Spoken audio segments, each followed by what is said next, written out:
Hi guys, I'm here with Alex Stefan. He is a telekinesis trainer, teacher. Well, actually, I'm going to let you because he does a lot of stuff. He also does like hypnosis and all that stuff, and he has this company called Extraordinaries, and they're teaching people how to be superheroes. So, welcome aboard. Thanks, Nikki. Yeah, I want to say superheroes, but yeah, we people learn some pretty cool abilities, um, and that's actually in the name. It's extra dash ordinary. So we want to make sure that we keep people level-headed. It's not nobody's doing anything extraordinary. This is stuff that is actually innate within everyone, but he has, and it's just a little bit above ordinary because we end up doing some of those things that not too many people end up doing, usually.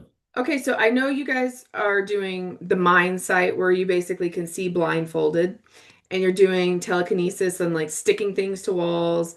Like, so tell me the array of the kind of stuff that you guys are working on. Yeah, so generally it falls into two categories. Either um, we're influencing matter, influencing reality, or we're intuiting things about reality. And that's kind of usually the two separation or the separations that I have. So it's one is you're acting on the world out there. Well, if it is actually out there, I'm happy to go into that, but I don't actually think it is. Or you are intuiting information from the world out there. And so stuff like when you're influencing stuff out there, telekinesis, which is moving objects at a distance. But that's a subcategory of the bigger category, which is psychokinesis. And psychokinesis is influencing matter. And in that, we do things like magnetizing metal or even non-metallic things as well. People might have seen a lot of videos coming online, which we might have started this. People sticking things onto walls, um, coins, Legos, Legos, yeah, gearboxes. yeah, exactly. I dice as well, like all sorts of stuff, and we have a lot of students putting weird things on the wall, but also things like crazier things like teleporting objects. So we've had our attendees teleport objects in the training. We've had a few people duplicate objects, um, which is wild. We've had people stick needles through tables. And that's all the psychokinesis stuff. So everything that has to do with manipulating matter and affecting, physical reality. And then on the other side is the mindsight stuff or the blindfold vision stuff. And that's about like getting information outside of view. And generally people are thinking of that as it has to be stuff that's within your sight, but it's not because you have a blindfold on and doesn't have to happen at all. So you can see things that are around the corner, or you can see things that are in another room or somewhere else in the world, like remote viewing. Another applicable term for it, I think that is quite accurate, is local remote viewing, because it's like remote viewing, but you're doing it locally. With that, though, we don't just train the sight sense. We also train the auditory sense, olfactory sense, so smelling, so you can hear the difference between different colors when you're different shapes, and we train that as a skill. We train the sense of smell as well, and all of this also just naturally bleeds into things like having better intuition, better decision making, being able to have like a second sense or a sixth sense about stuff. So, it's funny because like you briefly you touched like if reality is outside or if it's inside. But I mean, honestly, I do like okay, so I have had weather control since I was a little kid. And I I do actually like I'm at a place now where I kind of like sometimes I'm like I don't know. I feel like we're in a realm or we're in a dream or we're in some like I don't think we're in like a planet in like in outer space and this like a lot of the narrative that's told to us um I'm not 100% sure that's really true, right? And especially like if I've taken, some heroic doses of mushrooms or some psychedelic stuff where, I've done ayahuasca and San Pedro where I'm kind of going like, okay, like you can feel the breath expansion and contraction of everything, and then time is really not linear. So with all those things in mind, like when you're manipulating matter, what do you actually think's going on? Yeah. Hmm. When you're manipulating matter, what do I actually think is going on?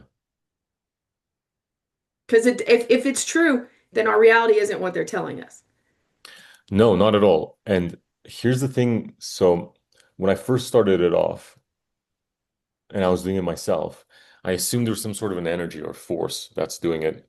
And I assumed you need to get better at doing that thing. Like you need to get better at, I don't know, sending that energy or utilizing that force. Like there was some sort of a development of what you were doing. That was the model that I was working on. But then what happened was, as I started working with other people, is I found that people could do almost to apply any sort of framework to it, any sort of model. So people would come as energy workers and they would come from the framework of it's chi, and they'd be able to do it. People that in that, people would use yin energy, people would use yang energy. Then other people would come in with the framework that it's some sort of electromagnetism coming out of their hand. Then others would come in with the framework that it's their spirits or their guides are helping them. So there's like all of these different models and frameworks that seem to still work. And I found that it's very easy for me to tell somebody that is using something like chi energy and things that they need to be close to the object, hey, you're not actually using that. You can do it from anywhere. And prior to me saying that they can't do it at a distance, but then me saying that, doing a little bit of hypnosis and making them now believe that, okay, this is possible, then they're able to do it at a distance fine, immediately. So there's a weird occurrence where um, it's like anything can be done, anything can be used, or any framework can be used for to do this stuff.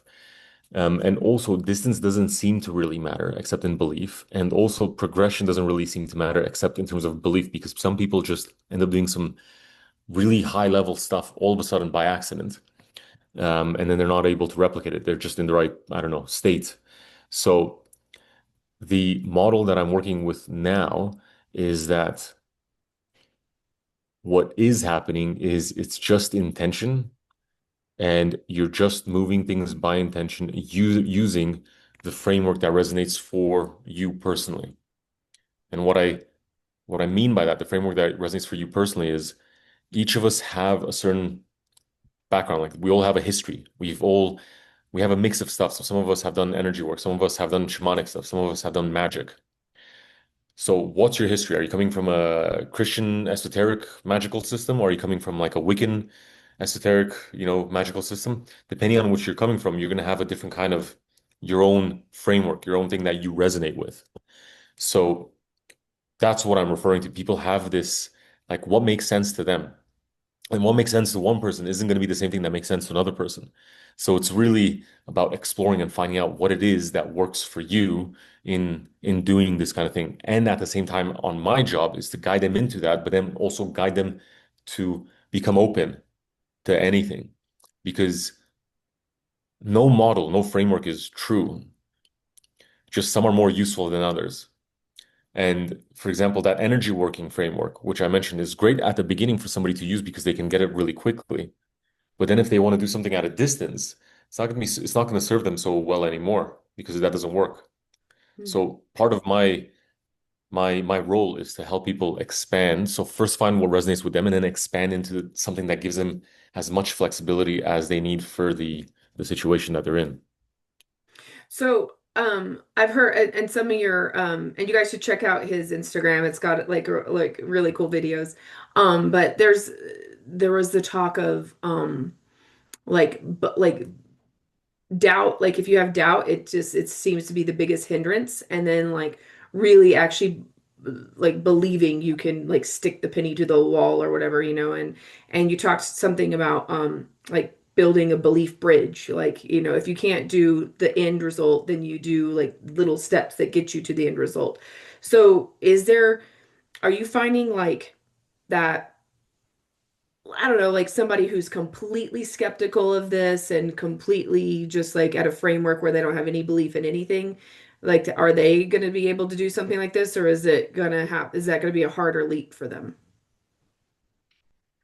Yeah, 100% it's going to be a harder leap for them than somebody that does believe in this stuff. That's without a doubt, that'll be something that they have to get across. It doesn't mean that they won't be able to do it. And it's less about how skeptical they are and more about how open to new realities they are, how open-minded they are. Because you might be skeptical at the beginning, but if you're open to new realities, new ways of thinking and seeing things, then as soon as you get over that hump, then it can be, easy from then on, because you're willing to and able to accept these new things. Our brains are prediction machines. And I've mentioned these in the videos on Instagram. So I talk a lot about that, how our brains are prediction machines. They're trying to fit what we see with what we believe is out there or what we believe the world to be. And it tries to keep the same, it tries to keep things consistent and it tries to categorize things and make sense of things. Mhm. So there's a number of things at work there that are not necessarily beneficial for these kinds of new abilities to develop. They don't encourage it right off the bat. So that means that when you are exploring a new world like this, like sticking things to walls, if you're skeptical, which I think skepticism is very important, you have to be discerning, especially in this field. This field is, I was just at Sedona Ascension this weekend, 3 days of talks and, meeting all sorts of people. And it really strikes you just how, you really need to be discerning with things. Because if it ain't your experience, it ain't your truth. That's something that Tom Campbell says, and I really like. I think that's really important. It needs to be your experience for it to be your truth. And until it's your experience, it's not your truth, but feel free to check it out and try to explore it and make sense of it. Mhm. But coming back to the predicting thing, you need to get past that immediate like, okay, is this actually possible? And once you do that, then you just have to keep repeating the thing, sticking a penny to a wall or sticking something else to the wall until your brain gets used to the idea, okay, this is possible. I can do this. This is part of reality. And you need to be kind with yourself, be sympathetic with yourself because most of us have decades of conditioning of, realities in one way. Like if I'm going to, I'm not going to be able to stick my hand through this wall. Like that's not normal, you know? So we have these ideas of how reality should be acting and what we should expect. And it's 20, 30, 40, 50 years of conditioning in that direction. And do you think it's like the hundredth monkey, where if enough people can, like, say, put pennies on the walls, then it might, like, I don't know, at 100 years from now, we might be flying. Like our bodies might just be flying. 100%. And I don't think it's going to be 100 years when we're flying. I reckon it's going to be much, much less. I'm thinking Okay, something cool. Because like, I would like to fly. Like that's something I want to have happen in this lifetime. So there you go.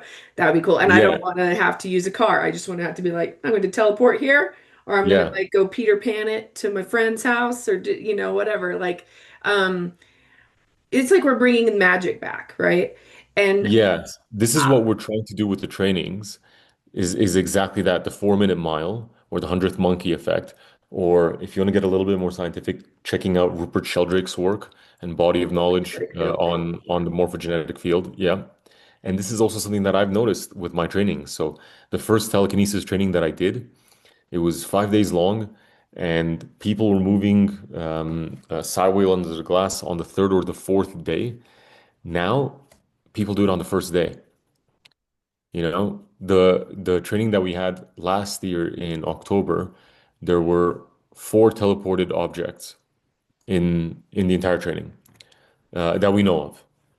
The last training in Sedona at the beginning of February, there were countless, probably at least 20 teleported objects, and there were probably about 4 or 5 instances of duplication. Hmm. Yeah, I had a in 2020 I was having it's actually 2018 to 2020 I was having a lot of I wasn't seeing things duplicate, but like for example, I would have like this ugly gray eyeliner or something, and then I would look in my makeup bag and there would be four of them. And there's no way I bought four of that. Like that was just like a one-off like thing. Or I would have Like I remember I had all of a sudden I had two electronic pink toothbrushes that were like worn in the same way, and I was like, okay, well, this is great. Like I could put one in my travel bag and keep one at home. But I was getting like multiple chargers with like the same worn out sticker on them. Like things were duplicating and people would be like, well, why don't you make your bank account duplicate or stuff. And I'm like, well, if I had control over what it would duplicate, then yes, I would do that. But um, you know, um, so that's interesting that like I was having duplications for like about 2 years and they had kind of stopped. I haven't had them in a while, but it wasn't intentional. So How long ago was this? this was 2018 to 2020. Okay. And I was having and I think I even talked about it on my channel a bunch and I was talking to my friend Daniel. She'd be like, she loved that. That was like her best friend. She's like, what's duplicated today? And I'd be like, oh, well, let me tell you. So yeah, that's kind of interesting that that's happening. Yeah. Yeah, that's awesome. And it seems to be for a lot of people, these things are kind of happening unintentionally at first. And it's probably has something to do with like your mind is in that area. You're in that kind of energy, that field or whatever it is, and like these possibilities are opened up. So then things are just going to happen. And for us, one of the objects that kept getting duplicated was this fork. It was like a plastic fork, cream in color, so not one of those typical Hmm. white ones that are really flimsy. It was like a slightly like more like a thicker plastic fork. And we know that it was being duplicated because the prong on the side, the sidemost one, had was broken off, but it was broken off in a specific way. It had like this weird little groove thing, like sticking out. Mm. It was very specific. And like at first it was like Dali goes for lunch and she picks up a fork and it has this broken thing and she's like, oh, I don't need this. Puts it down, gets another one. And then we track the stories up. So that's why we know how this kind of happened. And then one of the attendees then ends up sitting down with a fork that she thinks is a good one, sits down, grabs the fork, ends up finding that it's broken. Somebody else comes down and sits down next to her and like, oh, I forgot to get some other utensil. Goes back to get a fork, comes back, thinks they get a good one, and it's also one that has that little broken thing as well. They're like, what are the chances of that? And then they put them side by side and they're like, it's exactly the same. It's completely the same. Mm. Um, Cool. and then some weird stuff happened also with Dahlia sending the image to a friend where it got duplicated on the screen. The fork, the image of the fork got duplicated on the screen. So what seems to be happening is, you know, Yuri Geller, right? Yeah. Yuri The guy, Geller, he was a the guy Ben that Sassoon guy. Yeah. yeah, exactly. So very, very common because he was on national TV. People would be listening or watching the show while eating dinner, and people would be sitting there with their knife and fork and stuff, and they'd be watching the spoon bend or the fork bend. And there's been countless reports where, as they're watching, the spoon or the fork bends in their hand without them trying because they're just focusing on Yuri Geller. So by tuning into that, by tuning into the phenomena of what's happening, you're doing it unconsciously. And this is something that we actually make use of in the training called modeling. It's implicit modeling. This is something that I make a lot of use of for people to learn faster. So what I think is going on with the duplication is people are seeing teleportation of objects. People are getting into that, and then something weird is happening. People are seeing a duplicated object, and then they're duplicating the image on the phone or getting another fork that's similar because that just happened. It's this mixing of fields or awareness or attention or something that is allowing us to enter this crazy reality. Hmm. Yeah, I had a friend who his name's Frank Regala, and he has a YouTube channel too called Mortals of Earth. It's really cool. But he had an experience where he lost like this piece of jewelry in Egypt, and he did not want to lose that piece of jewelry. And so then he, instead of like accepting that he lost it, he was like, you know what? Like he just like intuited and like felt into it and was like, this is gonna appear somewhere for me in the future and it's not gonna be lost. And then about I think like 6 months to 12 months later, his friend found it in her like couch in California. And he was like, and he said he even has pictures of him with it on in Egypt, where which was the last time he had it. And then so he ended up getting it back, but it basically he thinks he teleported it to California at that somehow to get it back in the future. So Yeah. Yeah, it's wild. We had one of our attendees. He had to bring some samples for a product that he was selling. Completely forgot the samples. Opens up, gets to the hotel, opens up the suitcase, and the samples on top of all of his clothing in the suitcase. Just showed up there. It's that's weird. It's it is wild. weird. Well, I mean, and it makes me feel like I think we're having like okay, even 10 years ago we couldn't have even had this conversation. We would have been like, oh, like, okay, well, do you know what? Like, I'm just saying, it's like, like we would be skirting around everything that we're saying, like now it's just like, telepathy, whatever, eat it, but like like we're at a different place in reality, right? Like Yeah. things are opening up to where like I'm not scared to talk about this stuff anymore. And that is for me, I kind of feel like we're in like this control system. Like, if you just want to take like the media or news systems or movies and to all of the media in which we see, I mean, it's very much like a spell that's been put on you to show you this is what reality is. This is what reality is. This is what reality is. These are your limitations. This is what you can do.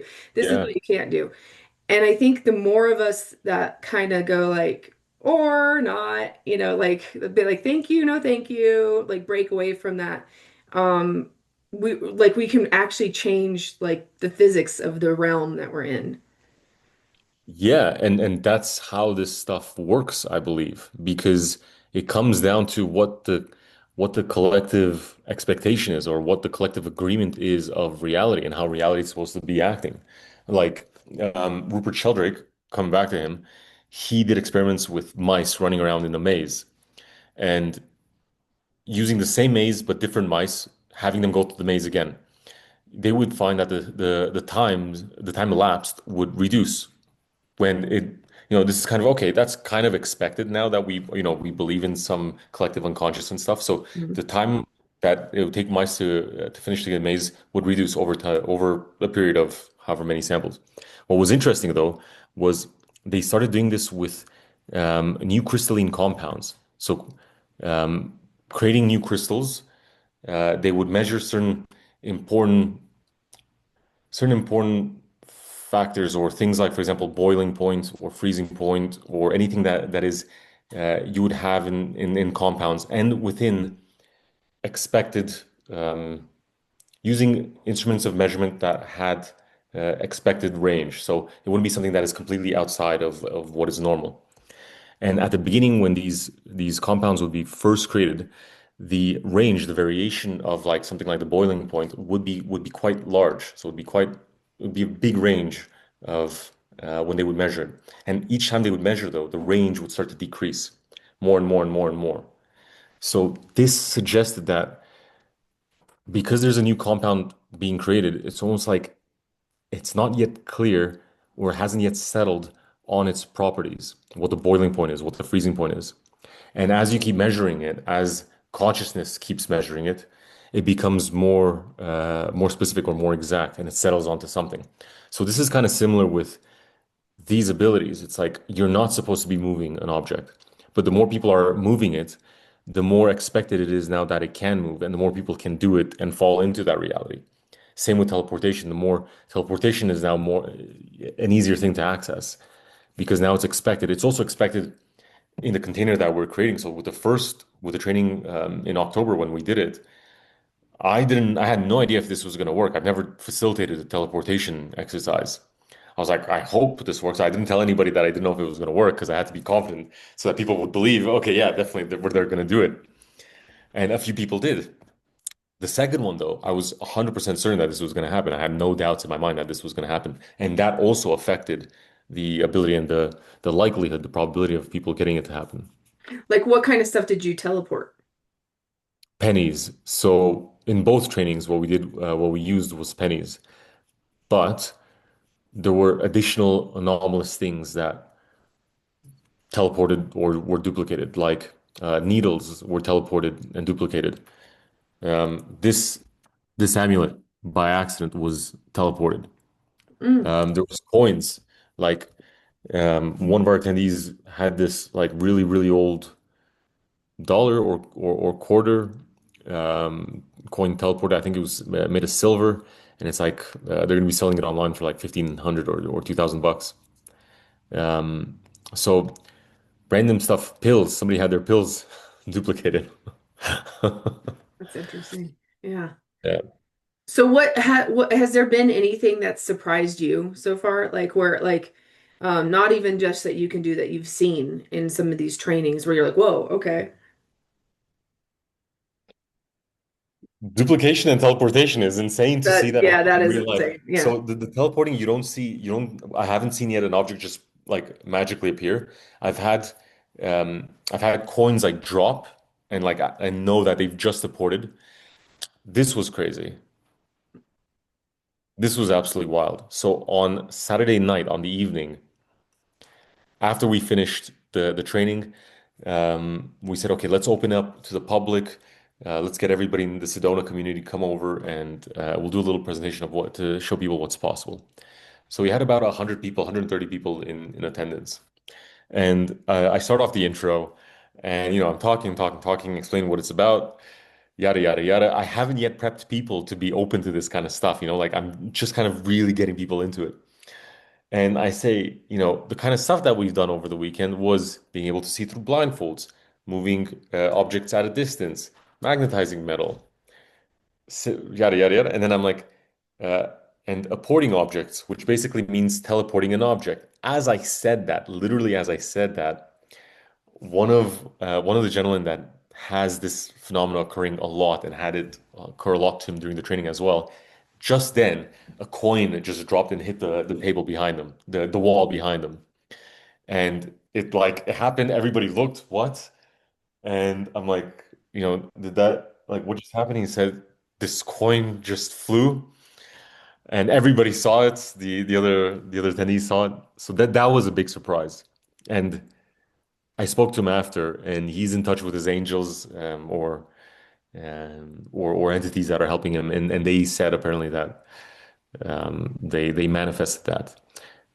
But by far the craziest was watching one of our attendees pull a needle out of a table, and as he was pulling it out of the table, because we were pushing needles through the table, as he was pulling the needle out of the table with pliers, another one drops out.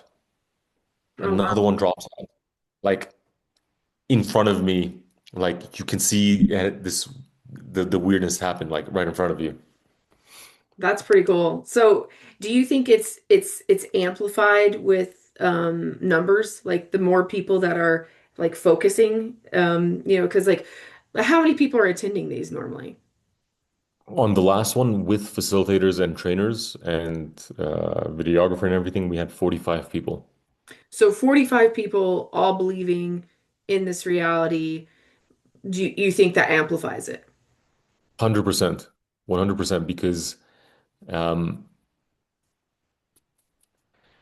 so I trained telekinesis for a long time alone, and the progress that I was making was not great. Like I was spending 2, 3 hours a day training. It took me, I don't know how long to get to the point of like moving something under glass, which was still a lot faster than when I did it when I was 16 or 15 the first time I did it. And I did it faster the second time around because I have a lot more tools like with NLP and hypnosis. I worked on my beliefs, so I was able to get myself to learn it more quickly. But because it's a belief thing, it's not a skill thing. Like all I'm doing by spending hours and hours of practice and doing it is I'm slowing myself down. Because now I see the progress that I'm making, but I'm predicting the progress is slow because the progress is slow. So I'm actually slowing down my progress by doing it alone. If you're doing it with somebody else, when you see them make like a leap in their abilities, then you make that a leap as well because it's belief based.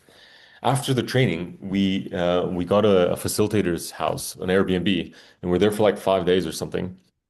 And one of the days we're like, you know what? Let's start sticking things to walls properly. Because the most that we were able to do in the training and people did were things like pennies, guitar picks, papers, aluminum foil, like, pretty light stuff. And we're like, let's go hard in the paint and see what we can do. And we kept doing it and we kept doing it. And like, I started off with having like 200 pennies stuck on the entire wall, like in our Airbnb. It was like all And over they the place. continue to stick. That's what's weird. They don't They just stick and then continued. fall off. It's like, Yeah. At first, they would fall off because I was expecting them to fall off. I was expecting them not to stick very long. But I kept doing it, kept doing it, kept doing it, kept doing it. Like we spent hours. And then we moved up. Then we tried other things. Then we tried forks and spoons to the wall, boxes, dice, like just like nonstop and like on the ceiling and everything. So when we did that, it was four of us.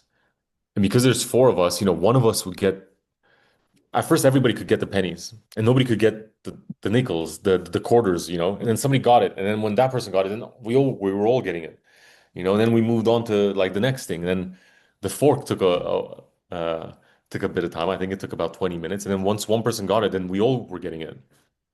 So absolutely group like but then does it decrease? Like, okay, so if you have this group experience where you guys are able to stick, you know, now nickels or whatever quarters to the wall, um, when you're away from the crowd and you're home alone, is it still easy for you to like I could put a nickel on the wall, or is it like, oh, it goes down a little? if you keep it up, because again, You can't lose the momentum. Like if you yeah, gain the belief, you got to maintain it. yeah, it has to be part of your reality now. It's about again, it comes back to your brain being a prediction machine. It has to be part of your reality. If you stop doing it, then you're not used to seeing that happen. You're not used to doing that. You're not used to expecting that anymore. Mhm. So you have to keep doing it. You have to keep doing it. You have to really ingrain it in your mind that this is possible. Like it happened. It happened to me. Close to the end of those 5 days, I'm like, because I hadn't stuck anything. We did that in the first 2 days, and on the fifth day, I'm like, or on the fourth day, I'm like, man, I wonder if it was like, was it the paint? Like, I know people are doing it because people are doing it on marble, people are doing it on the fridges, people are doing it on wood. I've done it on marble. We've done it on the marble tops as well. But I'm like, I wonder if it was sticking really well because of the paint, and it Right. was You like going start in. like trying to justify in your head, like, or Yeah. maybe they used the metal behind that was kind of magnetic, or like some kind of something that you would start chalking yourself into to. Yeah. So I got into my head about that. And I'm like, oh, maybe it was the paint. And then I'm like, let me see. And I get the penny and I'm like, push it, I let go, and it drops immediately. I'm like, what? I must have not pushed it in hard enough. So I push it in harder, let go, drops. I'm like, what? Wait, what's going on? Like, and then I'm like, and I put in a lot of force, the same wall that I used, because I used all the walls in the Airbnb. And it just drops, and I'm like, oh my God. Two things. One, I can't do it anymore. And it didn't take too long because I didn't touch it for 3 days. I didn't try it. And two, oh my God, I actually was doing it. Right. So this huge like mind blown like realization, like, oh my God, this stuff is real. How is that possible? How the hell are we sticking things to walls? So, and I share this story because it's important for people to realize I'm doing this, but this is as bizarre to me as it is to people listening to me saying it. It's like even I revert back to, and like I'm working with the physical laws of reality. Even though I train this, it's like I'm aware that this is happening in my mind as well. Hmm. That's pretty important to understand too. And I mean, I think with telepathy, it's like I've experienced it before in like short little spouts. And like there's also been times where I've been able to like hear other people's thought voices in my head just for like a couple of like 10 seconds or something. Um, not really on cue, but then I wonder, okay, it's like they're a veil thinning to where like we need to clean up our thoughts because eventually people are going to be able to read everything you're thinking. Like how do you think, I guess we're changing this to telepathy now, but like with the telepathy stuff with it, I mean, is it an innate ability or is that one also anybody can do? Wait, what's the difference? between an Like innate ability and everybody. you're born with it, like it's like a natural thing you can do, or is it like trained? Like, do you think people can actually, can anybody do telepathy? Anybody can do telepathy, and I think it's an innate ability. Okay. Do you just think it's shut off? Like we all have it in our human ability. It's just like we just have it shut off. Yeah, 100%. We definitely all have it. I think it's the natural language for us, for animals, for plants, for Yeah. every conscious thing. It's the natural language, and we've just had it shut off. Well, I watched this like, I don't know, like this class that this lady, her name was like Anne, something with a B, but she's an animal communicator. And she talked about how like they don't speak in English. So you in your mind's eye, like okay, like there's a wasp or something in your garage. You show it two possibilities. You show it like flying out of the garage and being free and like getting on a flower, or you show it dead in the garage if it stays in there. And you give it the choice. You show it like with your mind's eye really quickly, like these are your choices. I'm going to shut the garage door. You need to get out or you're not going to survive, you know? And she's like that's how you communicate with an animal. They don't speak in English, they speak in imagery, you know. So she's like you just project your imagination, imagery in your head, you project that to the animal. And I was thinking about like how different that is with communication within telepathy within humans, like because it doesn't seem to work that way with humans. So what do you think's going on with that? I think it's all of the above. So I'm assuming that yeah, when you say it doesn't work like that in humans, as in with humans, it's like words, and Yeah. you're saying something, right? Yeah. So I wouldn't imagine that would work very well with animals because they don't have that faculty developed of language. So I imagine that's probably why it doesn't work. And that's also the way she suggested it is also similar to how Lidu, Dalia's daughter, suggested we do telepathy, which is actually showing images and showing also other senses as well for to the animal for what it is that you want, or like kind of almost like creating a bit of a story for it.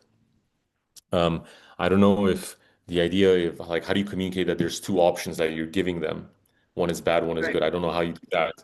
But I think a lot of it has to do actually with intention because in the, I think it was in the 70s, Marcel Vogel, who was an IBM scientist, like he was one of the scientists that had the most amount of patents, hundreds of patents for IBM.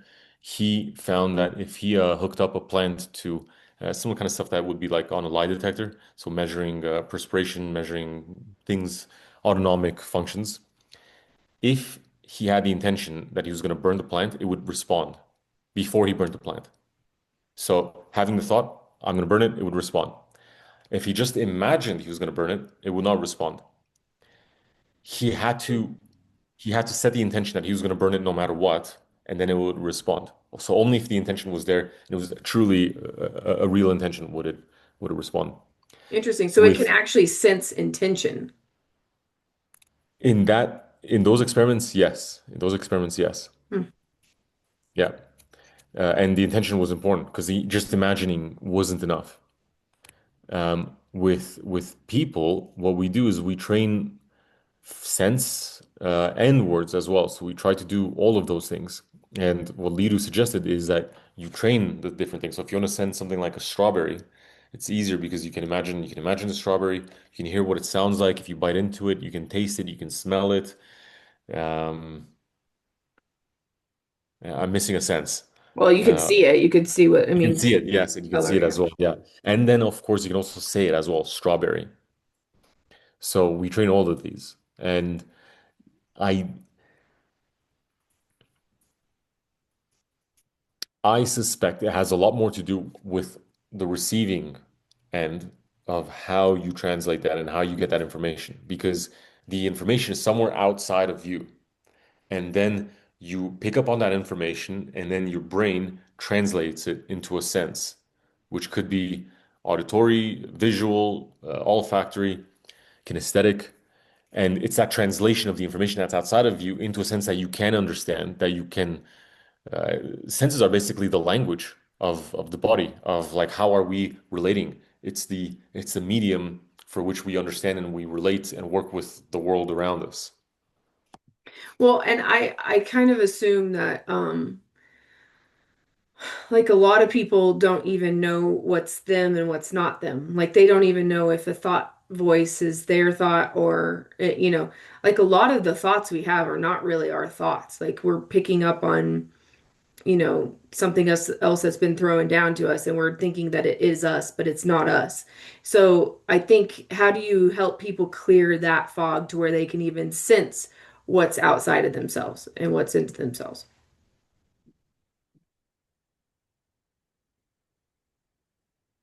Yeah, so that's an important piece. And part of that is also I can give you specific exercises of what can help with that. So um, coming from my background in hypnosis and NLP, there's a few things in that that can help. So for example, opening up your periphery. So your foveal, which is where you focus in front of you, like one point usually right now I might be focusing right on you. Hmm. But if I'm paying attention to my periphery, I can see the windows to my left. I can see uh the sink to my right. And I pay attention to those two things and it just slows down my inner dialogue. And if I slow down a little bit, then I can also be a little bit more receptive to what's coming up. And I might be able to pick up on if it's something is my thought or if it's something else or if it's another thought. A great thing to do is to just pay attention to your thoughts, like track your thoughts. Pay attention to get to know them. Like, do you does someone really know what flavor, what taste their thoughts have, or what sense, what does it feel like? What do their thoughts feel like? Because there's a little distinction there that it's different. Yours are different from somebody else's. And a good exercise is to be in a group of two, three, ideally more than two, so three or four, and practice listening to what other people's thoughts sound like and what yours thoughts sound like. So you can kind of get that pick up on the nuances, on the differences. And it can be as simple as for everybody agreeing to count from 1 to 100 and taking turns alternating. When you take turns and alternate, and each person is saying it in their mind, then you can try to pay attention. You know what the next number is. I just said one. I know you're going to say two. So I'm going to try to hear what that sounds like. Well, Somebody else, next person will say three. What does that sound like? And yours is going to be a little bit different than the other person's. And the other person's going to be different from mine. hmm. So do you think telepathy is going to be a reality in our lifetime? Like full-blown conversations telepathically?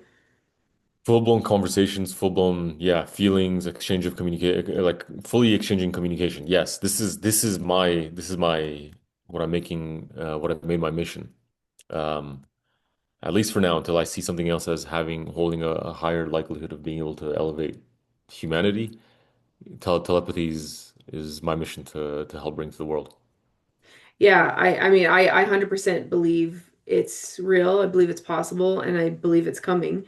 So, yeah, okay. So then all of these things, whether it's mindsight, telepathy, telekinesis, all this stuff, uh what's like with the bigger mission, like what do you think? Like, what's the point in doing all of this? Like, what does it do for people? Like, I mean, honestly, we already kind of said like it can help, we can change the realm, but is that kind of like the goal? Or what's your goal with this? To change the realm Or the physics of the realm, or like what's possible, or, bring magic back, or however you want to say it. is to bring kindness to the world. That's the Yeah, okay. purpose. Are you worried that like some people will, with great power comes great responsibility, misuse things? No, I'm not worried at all.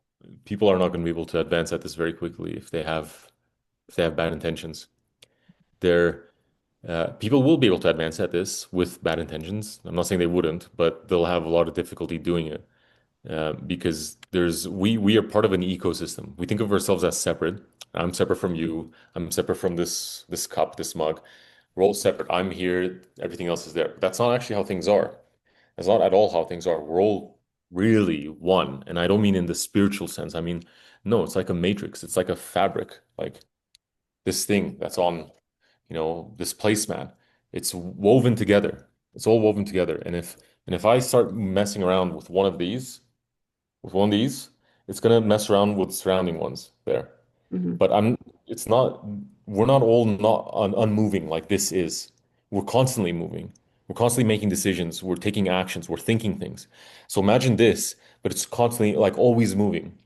And if it's all interrelated and it's all connected, then any movement of one of them will affect the rest. That's how things actually are. And that's shown in telepathy because it's like, how do you know which ones are your thoughts and which ones aren't?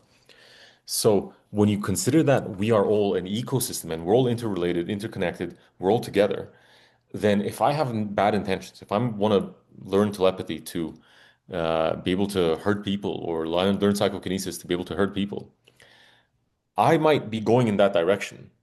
But everything else around me, the other people are not going to be trying to help me. The other entities that are we can see are not going to be trying to help me. My team is not going to be helping me. I'm not going to get any help from anybody else. So while I might be making progress, it's going to be really, really slow. And I've seen what kind of progress is made when you try to do it alone without for a greater mission. Like when I was trying to learn telekinesis on my own, it's really slow. It's slow and painful, and you're not getting anywhere when you're doing it to help other people, like the kind of progress that we make in the container of our trainings is incredible. Like people are doing things at the end of the week that are like they're on the level of miracles. And the only reason that's happening is because every morning we set the intention, and before every exercise, we're setting the intention for this to be of the greatest benefit to ourselves and to all beings around us. And we ask our team, we ask all the beings that can come in, all the entities that can come in to help us. I know this sounds crazy, woo. I don't care. Whatever you believe, it doesn't matter. But even just having that intention, you're bringing all of this additional help because you can advance so much quicker if you have help outside. Like you can't operate on most of us can't operate on our energy bodies directly. But there's things that you can activate, there's things that you can change, there's all these things that you can do to make progress like super fast. You can make huge leaps and bounds in your psychic ability development with if you have help from outside with people or things that can help you do those things. If you're trying to do it alone, it's incredibly slow. So it's fine. Have people with bad intentions learn this stuff. That's fine because it's still the hundredth monkey effect, and every person that's coming on and doing this stuff will still be able to make it easier for other people to come in.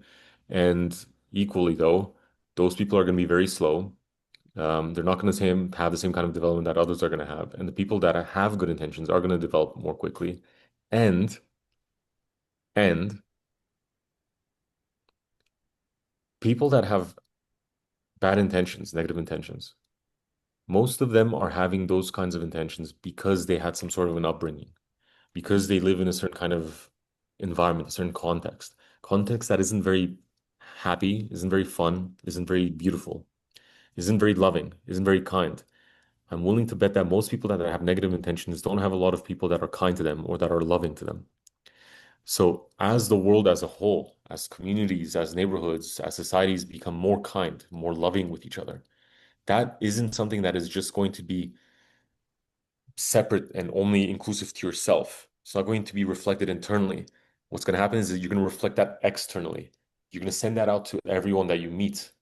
You're going to be walking around, you know, in Walmart or on the streets or wherever you're walking around, and you're going to be emanating kindness and love just naturally because your telepathy is going to be more advanced. And it's not just about thoughts and words. You're going to be emanating feelings and emotions, and that's going to be sending out to everyone. And as you're sending that out, other people are sending that out to you.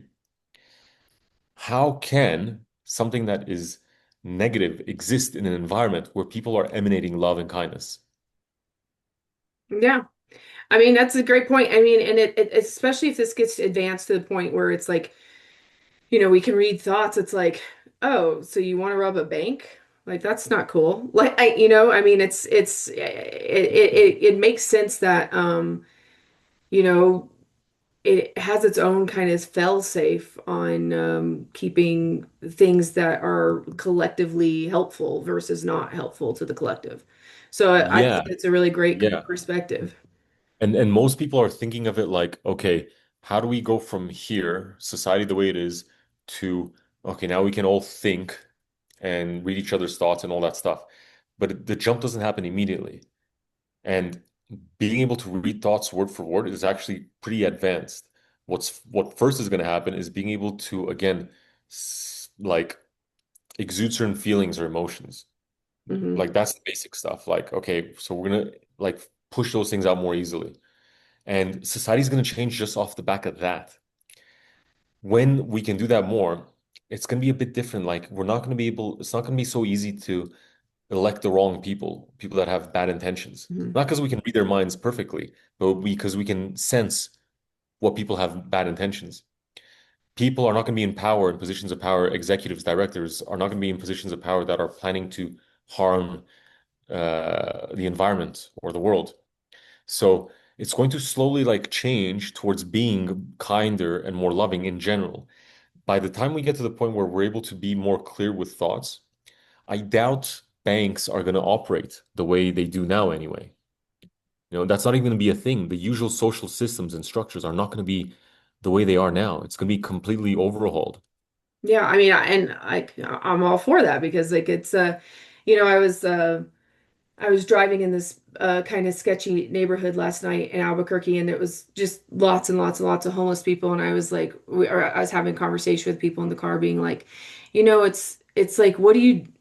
It's really just a symptom of a sick society, the way that we have this, and it's not like any one person's fault or not, but it's just like, I mean, these are people who are having mental health issues and turning to drugs, and they're all these kind of things, but it's like me giving one $5 isn't gonna necessarily, it's an act of kindness, which is nice, but it's not gonna solve the bigger issue. It's like, and like, how do you solve this issue? I mean, when we have, I mean, thousands of people are like overlooked. We just literally like walk over them and act like Yeah, they don't yeah, exist there. It's like uh we really do live in like a haves and have not like bizarre yeah, dystopia thing when you really like macro yeah, look out on it.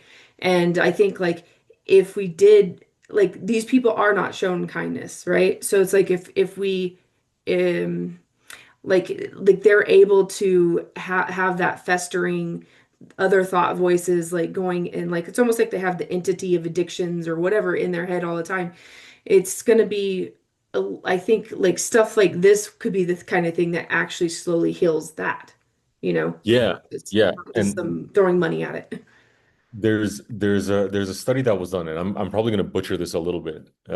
So somebody, if you're really curious about it, look into the specifics. But they did um, they did an experiment with rats or mice, and they basically gave them unlimited access to water with cocaine. And very quickly, the mice got addicted to the cocainified water. Mhm. So much so that they were completely forgetting, they were omitting, like they weren't doing any more hygienic routines on themselves. They weren't taking care of themselves. They weren't, mothers weren't feeding their young. They were even forgetting to eat. They just didn't care anymore. They were just really addicted to this, to cocaine. Um, and they're like, wow, this is dangerous. Obviously, like, look, even animals that aren't used to this kind of thing will fall into this kind of cycle. But what they found is, and again, I'm quite certain this is how it went, but please check to make sure. They brought them into a rat community instead, and still offered that unlimited access to cocainified water. But as soon as that happened, the addiction wore off because they were now part of this society, this little community. And what they found was, or what they speculated, is that it's actually the the social interaction and being part of a society that allows animals to be normal and function normally. And if you think about it, that's kind of what's happening with a lot of addictions as well. It usually leads to seclusion and to moving away from people, or alternatively, maybe people are doing those drugs because it gives them community and it gives them social Right. interaction. Like they go do it together, and yeah. So maybe just by having that telepathy and being able to exude love and care for someone by just looking at them, or not even looking at them, by just passing around, because I'm sure nobody, or very few people anyway, the vast majority of us we want only the best. And if we pass by somebody that is having some issues, we're going to be, we do care about them. We have compassion for them, but we don't say anything. I've never been like, hey, man, like man, I really wish the best for you. Like, I Yeah, really hope let's go everything. have a meal and talk for 6 hours. I've never done that. No. So, Yeah, yeah. yeah. But with telepathy, we're all going to be inadvertently like sending that stuff out, and they're going to be feeling that, and they might change their ways. Hmm. Yeah, that's good. That'll be an interesting. I hope that happens. That's really, really cool. Okay, so tell me about these Are you guys involved in the? Let's start talking about what it is you guys are doing because I know Extra Dash Ordinaries has. You guys have a lot of events coming up this year, and in like Bali and Brazil or wait no Portugal or something and like Australia. You guys are going international. That's pretty cool. And then there's something that you posted about the Psy Games, and I've heard somebody else say that. Are you involved with the Psy Games, or is that a different entity, or what's that? Side Games is like a I think a 2 or 3 day event where people are doing it's almost like the psychic skills Olympics sort of thing. Hakeem Isler is holding that. We're just gonna have a team, so you can bring in teams of 5 people. I think there's 5 categories. We'll have like our own team from people that want to be with us, and anybody can join really, and join our team, and they'll just compete as a team together. Okay, cool. And when is that? I don't know. I'm not doing Oh, it. you're I'll, not you're I'll not be gonna at the do thing. it? I'll be at the thing. I'll definitely be at the thing, but I'm not going to compete. Oh, okay. Too Maybe I bad. will. I don't know. I haven't decided. There's so much stuff on my plate right now, and that's more of a it doesn't move the needle for Yeah, to be able not a to. high priority at this point. But okay, well, what about the other trainings that you guys are doing, and how can people get involved with you guys? Check out the website. We've got one coming up in Salt Lake City in 2 weeks, so or even a week from now, or depending on when this episode comes out. It's at the beginning of April. Um, we're gonna have some new ones that are gonna be 3 days. So far we've mainly done like 7 day to 10 days, Mhm. which are long and it's a big investment of time and energy and money. We're gonna start doing some 3 day ones, which are just focused on like blindfold vision and telepathy or psychokinesis and telepathy. So we're gonna try to do telepathy with all of these no matter what because that's it's so important. Um, yeah, there's the one in Australia in June, Bali in September. Um, yeah, there's a few things. Check out the website, check out the Instagram. Uh, I've been a little bit off my Instagram because of all the traveling and all the stuff and the training, but Yeah, yeah. Well, okay, so so people can I'll put the website down in the description if you guys want to go check it out. And yeah, so okay, is there anything else that we didn't cover that you think I should maybe give my audience?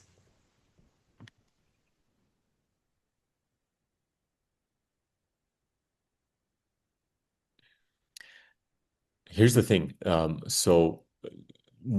Most of your audience is familiar with Dahlia and Lidu, right? And the telepathy tapes. I don't even know because I haven't had her on.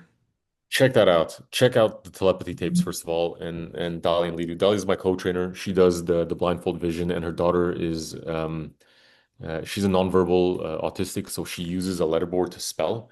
And they're working with lots and lots of researchers, big names, and they're really validating that this is a thing. And her daughter is one of the most um, capable ones. She's able to do it for quite a while. She's able to. She's quite clear. It's really a miracle when you watch her do what she does. It's like Mhm. so many people watch her and they start crying because you're really witnessing a miracle. Like she's able to read people's minds. She's only reading people's minds that are okay with being read. But she can talk to all of the entities, the angels, everything that's in the room at a distance. She can see in the past. She can see to some extent in the future. She's really incredible. She's a miracle child. Um, and she comes to our trainings and she demonstrates a lot of stuff and she helps people and she helps people open up as well because she calls in these entities and this is part of the mission. And she became an integral part of it. Really, it was her that really brought it together. But what I want to get to is this. So Lidu said that doing these things, because I'm like, why am I doing telekinesis? Why am I teaching people telekinesis? Like, that's not helping with telepathy because my mission really is about helping bring telepathy now. What's the point of this? And she answered, she said, it's opens the same energetic channels that are necessary for telepathy. So doing these psychic abilities, whether it's blindfold vision, telekinesis, sticking things to walls, teleporting, any of these, they open the same energetic channels as telepathy. And what I found is people that are learning telekinesis learn MindSight more easily. People that learn MindSight learn telekinesis more easily. It's all kind of like there, it's all together. So I I invite everyone because not everybody has time or money to come to our trainings, but in person it's so much better. But what I would recommend for everyone is like try it out for yourself. Don't dismiss this stuff as not being real. Don't don't just be like, oh, this is bonkers. I'm not going to believe it. I have an Instagram video of me sticking things to a wall where I'm like, I'm going to teach you guys how to do this really quickly. Watch this. And then a bunch of people are messaging or commenting like, oh my God, this actually worked for me. It's changed my life.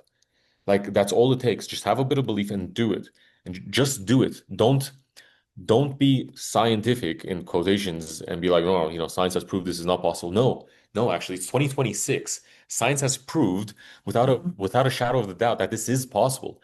There's hundreds and hundreds of studies showing that TK is real. Like, there's no denying this. People that are scientific are not actually scientific at all that say that this science disproves this. No, that's totally wrong. They have no idea. You have no idea. You haven't actually checked it yourself. People use the James Randi prize as the $1 million prize as an example. If it's real, then why hasn't nobody claimed it? People have tried to claim it, but they use setups and they use environments that are totally not doable. They first give people, okay, do this, they do it, and they're like, no, actually, we need to make more constraints until the person can't do it. Recently, actually, somebody that we know has went over there. They've done it. They're like, we can't pay you out. They're being sued now. The Randy that foundation or association or whatever it is being sued now because they're not paying out. So this stuff is real. Do your own research. Don't just take somebody else's word for it that it's not real. Try it yourself. You owe it to yourself. You owe it to yourself to see that this is real so that you can also be part of what we're doing. And and if I've convinced you to try this after listening to me blabber on, I recommend get together three, four, five people that believe in this kind of stuff or are open to it and do it together. Or if you have access to children, if you have kids of your own, or you're an uncle or an aunt, or you have a little brother or sister, have them do it first because they will do it. They will do it and they will amaze you. And then you can learn from them. So this is really, really important because all of us here doing this are part of the movement that is elevating consciousness. And it's going to take all of us to get this going. And for each person that changes their mind and does this, you will affect another two, three, four people around you. And then each person will affect two, three, four people around them. That's how we're going to actually make a difference. That's how we're going to bring about a new reality. Boom, mic drop. I like it. Mhm. Yeah, okay, awesome. All right, well, Alex, I think this has been awesome. I'm really excited to work on this stuff my own self. So, okay, so people can find you mainly on your Instagram and your YouTube channel and your website, right? Or is there anywhere else? Like, Yeah, like forget about that. Get people to just do it just go themselves. do it. Yeah, Yeah, that's more important. Yeah, that's way more important. awesome. All right. Well, we will have to have you on some other time when you've got the ability to, we can just have a telepathic thing and then have subtitles. We're working on levitation next, so Ooh, that would be awesome. hopefully I'll have good news about that. Yeah, Yeah, that'll be pretty cool. Yeah, yeah, sweet. So, okay. Well, we'll talk soon. definitely. Cool. Yeah, yeah, Bye. yeah.